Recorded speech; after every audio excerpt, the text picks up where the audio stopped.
Gemma, thanks for being here with me today. Thank you for having me, Jess. Absolutely. So, I'm going to set the scene just a little bit for our conversation.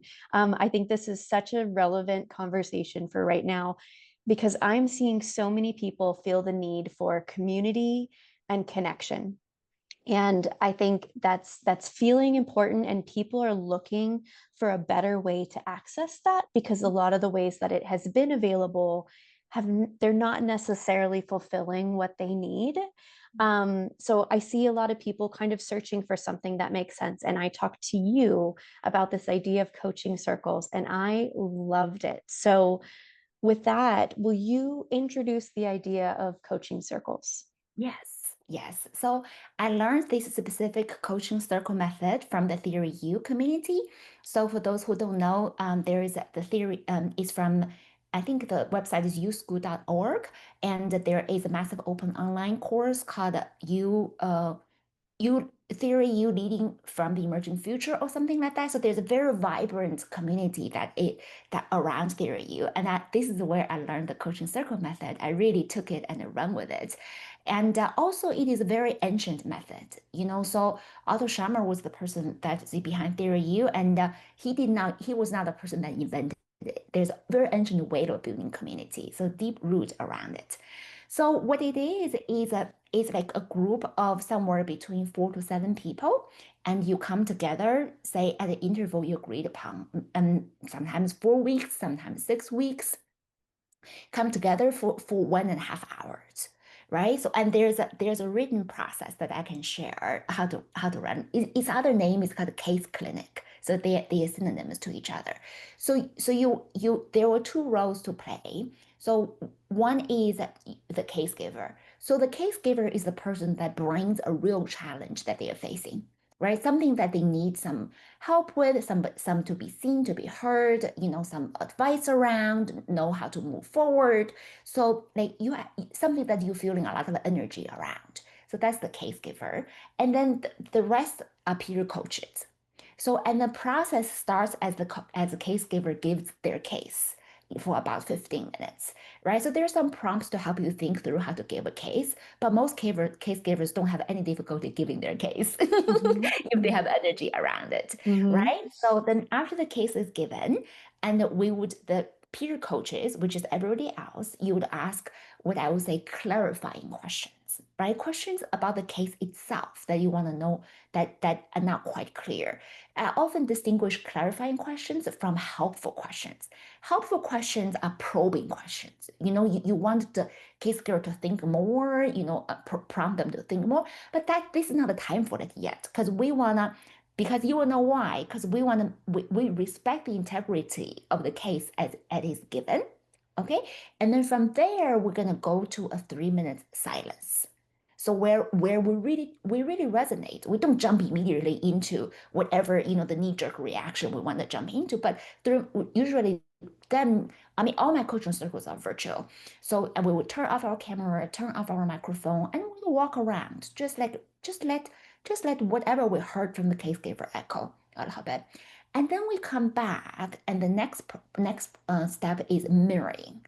So it sounds so easy, but it's so powerful. That is like empathy 101 is we mirror back what we heard, right? By, key phrases, maybe there's image that came to you, maybe there's some gestures, maybe you even just want to mirror back the person's body posture the whole time they were talking, or when they say something, how they have changed, right? So whatever every you can imagine the power of 4 or 5 peer coaches mirroring back to the person. You can imagine the power it has on the case giver. For me, when I'm the case giver, that's usually the most powerful times. I did not even know that what I was thinking. So when I was a literature major for my undergraduate, one thing my teacher taught is you do not know what you are thinking until you read what you have written. And if Mm, I modify that and say you do not know what you are thinking until you heard what's mirrored back to you. yeah, absolutely. Because I mean, we are all naturally resourceful. A lot of times it's like we need to be seen and to be heard. I mean, that mirroring process is so helpful. Trust me, it's not just simply a regurgitating of what is said. That in Hmm. of itself is very, very generative. So usually after that, I usually advise the case giver to just put themselves on the receiving seat, receive the gift of all the mirroring. And after all the mirroring is done, and we go to the next stage, which is called the generative dialogue. So basically, you talk about whatever you want to talk about. That stage usually starts by the case giver just just sharing back the effect of the mirroring, or what they heard, the effect of hearing what they heard mirrored back to them, right? And Hmm. then there might be helpful questions, sharing other examples, and brainstorming strategies, like whatever. So that's basically that generative dialogue. And then the end is expressing gratitude. The case giver expressing gratitude to the peer coaches, and the peer coaches expressing back. And I just will say two things. One, I almost always walk away with more energy than when I enter a coaching circle. And Hmm. two is next time when we meet, we always check in with the case giver. How has things unfolded since then? One of the analogies one of my coaching circle members said is like every coaching circle is like a stone into the ripple of everybody's life, right? So we would love next time we'd love to catch some ripples to see how it went. And the second thing I want to say is I just never seen change happen so fast from Hmm. a coaching circle. Whatever case the person talk about, almost always next time, of the time after next, there's all very, very relatively quickly, there would be report of things moving forward from the Hmm. stagnant. That So so that would be it. That's great. And I love this idea. And when I first had a conversation with you, what I loved the most was that you're taking this idea and sharing it as much as possible for people to go implement it themselves. Like a lot of the times people are like, come work with me within this space, and that's wonderful as well. But you're like, anybody can do this. This is accessible for anyone to go take this framework and implement it. And you're so passionate about taking that to people and saying, hey, go do this and find ways to connect with humans. And I love that. Yes, yes, really, you're absolutely right. It really doesn't take much to host a circle. All you Hmm. really need to do is, you have a group of people who share this kind of mentality, right? So, and you want to be together to be vulnerable and empathetic. Like my tagline for coaching circle is where vulnerability is safe and empathy is abundant, right? And in regular social spaces, it's very rare that these two coexist. So, but in Hmm. coaching circle, that's our way of moderating. Everybody bring their vulnerability and bring their empathy, right? So all that is one precondition. You need to have a group of people like that, and of course, you as the host need to really model that vulnerability and Hmm. right. And then all the organizing you need to do is just find a recurring time and send the calendar invites. So Yeah. right, and then usually before the week that the coaching circle is due to happen, I will send a email reminder, say, hey, it's happening. Let me know who's going to be the case giver, right? So that's about it. It's really minimum effort, Absolutely. And big impact. big impact. That's Yes. great. So if someone is thinking about getting started with this themselves, what's the best advice you can give them as far as maybe the types of people to be looking for in this group, or how they kind of want to step into that? Do you have any thoughts about that? Yeah, I mean, I would recommend you can put in the resources. There are the Auto's two videos that explains what this coaching circle is about. So it's very effective.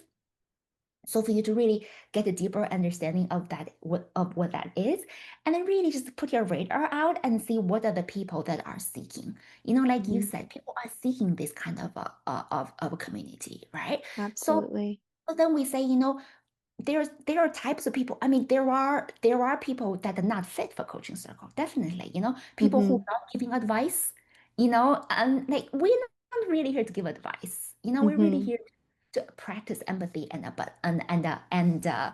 vulnerability, right? So just try. I I have had people naturally fall out of coaching circles. So Hmm. it's not a good fit. So I would say you really can make mistakes. You just, set an intention and start to invite people and just start working. And then some people naturally fall out, and some people naturally is attracted. I have had people reach out to me because I have written about coaching circle. They read my article and they call me and they say they want to join, and they were the best. They because they were like seekers. They were seeking Hmm. space.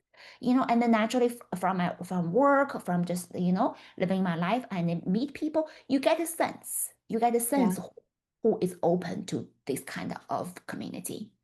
Absolutely. That makes a lot of sense. That's great. From the perspective of someone who might be an attendee, a participant, and bring something to the table for Mhm. people to mirror and reflect and everything, can you give me some examples of the types of things that you see valuable to bring to that situation? Oh, I mean, it's so the thing is, you really can't do it wrong. Anything you bring Uh-huh. bring to the table is good. Hmm. I mean, the main judge is if it is alive for you, if it has energy for you, right? So all day long, I think of things that I can bring to coaching circle.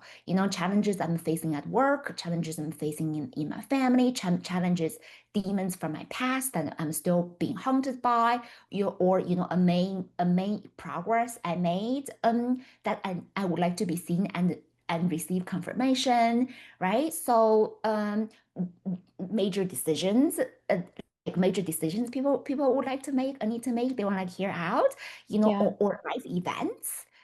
So I had a woman, she had to um she had to, like, she talked about receiving hormone therapy to going through menopause, right? So like major life events, just anything that you feel vulnerable about, you would like to have a social space to talk about and have receive empathy and just sound like a sounding board. You Hmm. really, you really can't do it wrong. This is so funny. Usually people who don't have experience of it, when I start like, Gemma, is this the right way to do it? I'm like, you cannot do it wrong. It's not possible. You Yes. Yeah. yeah, it's not Yeah. possible. There's not a case that is not worthy of it. There's Mhm. so there's so many times, like my coaches would be like, I have a case, I don't know if it's worthy or not. Or maybe I'll just give a mini case, somebody else can give a case. The mini case always go to a full case. Mhm. It's sometimes it's a we are not used to receiving the loving attention. Because the way regular social spaces are constructed, right? So Absolutely. yes, Mhm. yes. If you have any That's inkling that it might be a coaching circle might be helpful, most definitely it is. I think that's wonderful. Thank you so much for taking the time to share about this. I think this is such a great resource and a framework for people to use, and I love that you are excited to share it with the world.